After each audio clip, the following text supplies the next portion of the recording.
규제 지역보다는 비규제 지역이 분양권을 한 개라도 더 살 수가 있었기 때문에 나중에 전세 놓을 때 조금 더 힘들 수 있다.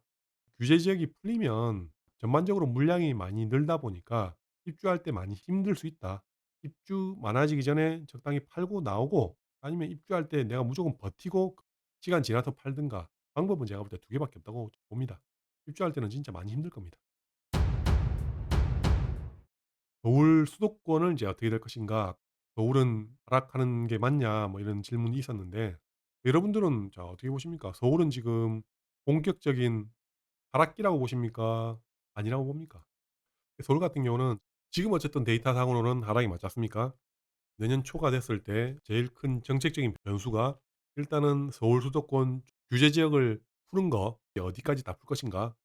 메인 지역인 서울을 이제 어떻게 풀 것인가? 서울이 본격적인 이제 하락 시장인가? 최근에 거래가 좀 된 지역들은 호가라기보다는 실거래가가 좀 떨어졌죠.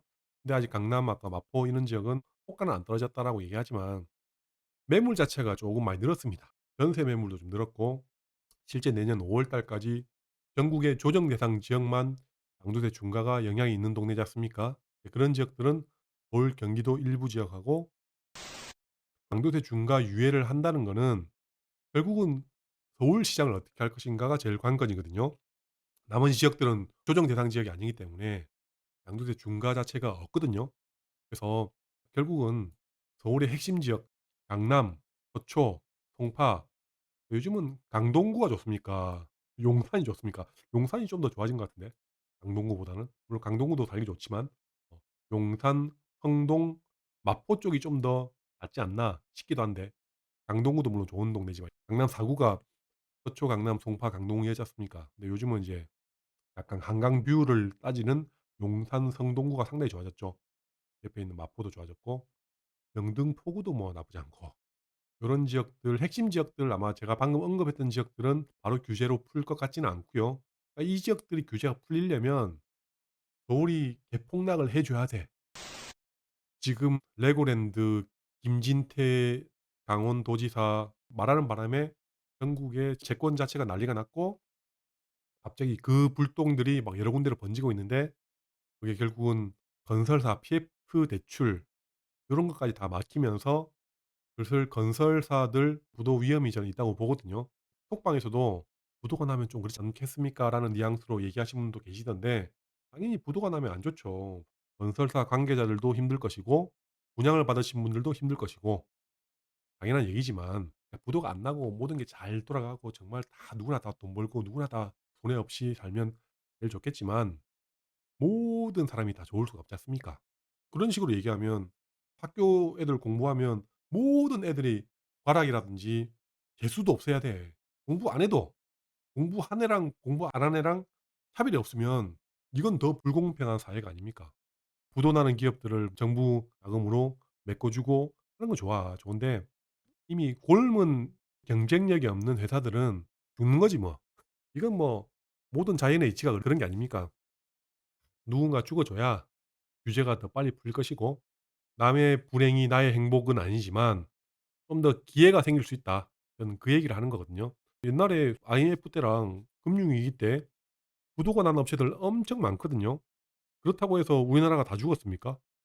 오히려 IMF 때 경쟁력이 없는 업체들은 다 그때 죽을 업체들은 다 죽고 그나마 체력이 강하고 좀 살아날 수 있는 기업들만 더 살아서 그 업체들이 더 단단해지고 그거를 더 원하거든요.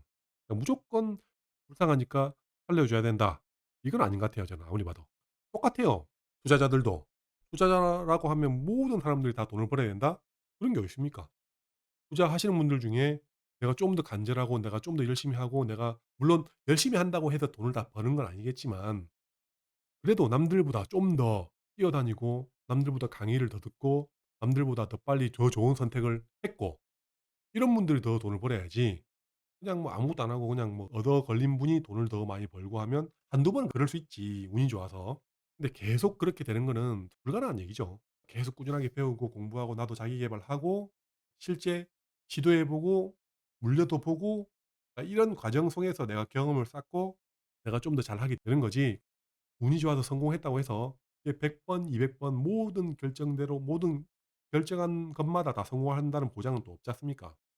그리고 또 그렇게 돼서도 안 되고 경쟁력이 없는 업체는 이런 위기가 오면 도태돼야 되는 게 전 정상이라고 봅니다. 그 과정에서 많이 잡음도 생기고 힘든 분들도 나올 것이고 과정에서 기회를 잡아서 더 큰 부자가 되는 사람이 있을 수도 있고 투자하면서 많이 봤습니다. 망하신 분들도 제가 많이 봤고 더 성공해서 더 돈을 많이 버신 분도 제가 봤고요. 그게 어쨌든 저는 정상이라고 봅니다. 그래서 제가 하는 얘기는 뭐냐면 항상 시장의 변곡점이 왔을 때 어떤 게 맞다 틀리다를 지금 이 시점에 바로 알 수가 없습니다. 선택은 내가 해야 되지 않습니까? 지금 대부분 물어보는 분들은 보면 이때까지 문재인 정부 때는 서울에 재개발, 재건축, 그리고 신축, 분양권 대장들이 엄청 많이 올랐어. 앞으로도 이제 그런 것들이 많이 오를 것이야. 그래서 더 좋은 걸로 가야지. 그게 맞아요. 맞긴 맞지만 예를 들어서 정책적인 게 계속 바뀌고 건설사들이 부도나고 그리고 서울 아파트가 메인 동네도 메인 동네라고 해서 무조건 영원한 상승을 해야 된다. 저는 또 그렇게 생각하지도 않고요. 그런 지역들 워낙 또 많이 올랐기 때문에 좀 조정을 받기 시작하고 조정받는 기간이 좀 더 길어질 수도 있고요. 그렇게 됐었을 때 '내가 과연 서울의 핵심 지역을 지금 들어가는 게 맞나?' 물론 내년에 또 반등해서 또 오를 수 있습니다. 이건 아무도 몰라요. 정책적인 걸로 봤을 때는 취득세, 종부세, 양도세 이런 세금적인 부분하고 또 대출적인 부분도 풀려야 되는데 대출적인 부분은 대출이 풀리려면 많이 망해야 됩니다. 역설적이게. 미국이 저도 이렇게 갑자기 금리를 올릴 거라고는 생각을 못 했거든요. 왜냐하면 2006-7-8 년도에 미국이 금리를 급하게 올리면서 금융위기가 만들어진 게 맞거든요. 그런 경험을 했는데도 100% 포인트를 갑자기 올릴 수 있을까라고 의심을 했었는데 현실로 나타나고 있는 거지 않습니까? 그것 때문에 2008 년도 이후에 나라들이 많이 무너졌죠. 지금도 슬슬 무너지고 있는 나라들이 좀 보이는데 그러면 또 그때 금융위기 때처럼 뭐 어쨌든 지금은 러시아 우크라이나 전쟁도 있고 달러가 미친 듯이 오르니까 물가가 엄청나게 올라 가지고 난리 나는 나라도 많고 하다 보면 그때 2007 년도 2008 년도 금융위기 때랑 지금이랑 어디가 좀 더 가격이 큰 것인가라고 따져 봤을 때 잘 모르겠어요. 어쨌든 제가 뭐 그런 쪽의 전문가는 아니다 보니까 금리가 오르면 돈이 많은 분들보다는 자산이 별로 없고 그런 분들 먼저 무너졌기 때문에 무너지면서 딴 것들 다 무너졌죠. 그런 사태가 또 오지 말라는 법은 없죠. 그러면 이제 우리 입장에서는 어떻게 할 것인가. 그렇게 되라고 제가 비는 건 아니고요. 그런 식으로 됐었을 때 그때 옛날에 이명박 때는 모든 규제가 다 풀렸습니다. 대출 규제도 풀렸고 규제 지역들 다 풀렸고 근데 그때는 대출 뭐 DTI 이런 것도 안 받습니다. 그냥 내가 원하는 대로 내가 1,000채든 10,000채든 100채든 집을 사면 대출 다 해 줬습니다. 도둑이 별로 없던 분들도. 그때가 월세 투자하기 정말 좋았거든요. 월세 투자를 하려면 5억 짜리, 10억 짜리, 20억 짜리는 월세 투자가 잘 안 돼요. 왜냐하면 수익률 자체가 크지가 않거든요. 월세 투자할 때는 대출 풀로 받아서 월세 세팅하려면 이게 한 1억 대 내외 정도가 수익률이 상당히 높거든요. 그리고 원리금 상환을 한다 하더라도 그렇게 금액이 크지도 않고 뭐 그때처럼 그렇게 될 것인가는 솔직히 아직 잘 모르겠고요. 저도 계속 지켜보고 있습니다. 그리고 취득세, 종부세, 양도세 이런 세금적인 부분을 풀 것인가 또 찔끔찔끔 풀 것인가 그런 것들도 모니터링을 하고 있는데 세금적인 부분이 풀리면 뭐 예전에도 그랬지만 '좋은 거 한 채만 살 것인가.' 1 주택자나 무주택자들은 본인들 입장에서는 제일 좋은 거 하나 사는 게 맞죠. 근데 많이 오르는 거는 돈이 있는 투자자들이 어떤 지역에 어떤 물건들을 많이 사느냐에 따라서 가격이 오름폭이 크거든요. 문재인 때는 1 주택자, 무주택자, 다주택자 모든 분들이 다 좋은 거 하나 제일 좋은 거를 많이 사려고 너도 나도 그것만 보다 보니까 걔네들이 많이 오른 게 사실이고요. 근데 이제는 규제 지역들이 많이 해제가 되면 과연 다주택자들이 비싸고 깊은 거를 살 것인가? 아니면 어떻게든 소액으로 투자할 수 있는 것들 이런 것들을 사서 한 1-2년 만에 가격이 오르면 팔고 나올 것인가? 향후 어떤 시나리오로 갈지는 대략 제가 그림을 그리고 있는데요. 모르겠습니다. 다른 분들은 또 어떻게 생각할지. 얘기 들어보니까 어떤 분들은 "신축이 더 좋다. 그래도 신축이다. 재개발, 재건축도 오른다." 저는 재개발, 재건축은 잘 모르겠습니다 지금은. 서울에 뭐 물량이 없어 가지고 재개발, 재건축 지금 신속 통합 이런 것들도 오른다 오케이. 과연 지금 지방의 분양권들이 지금 입주할 때 다 마피 생기고 막 그렇게 하면 지방에 과연 재개발, 재건축들이 좋아질 것인가? 지켜보자고요. 정답은 모르겠고 이런 식으로 시나리오를 한번 그려 보고 있습니다.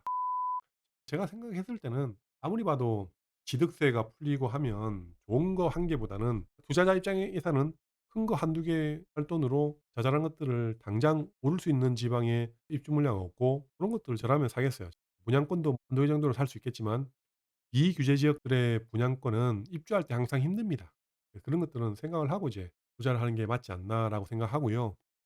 그런 정책적인 이슈들을 잘 보시고 이런 것들이 풀리거나 요렇게 해제가 되거나 이러면 '어디가 좀 더 좋아질 것인가.'를 계속 염두에 두고 투자 지역들하고 투자 물건들하고 요런 것들을 한번 본인 머릿속으로 한번 생각을 해 보시고 고렇게 해 보세요.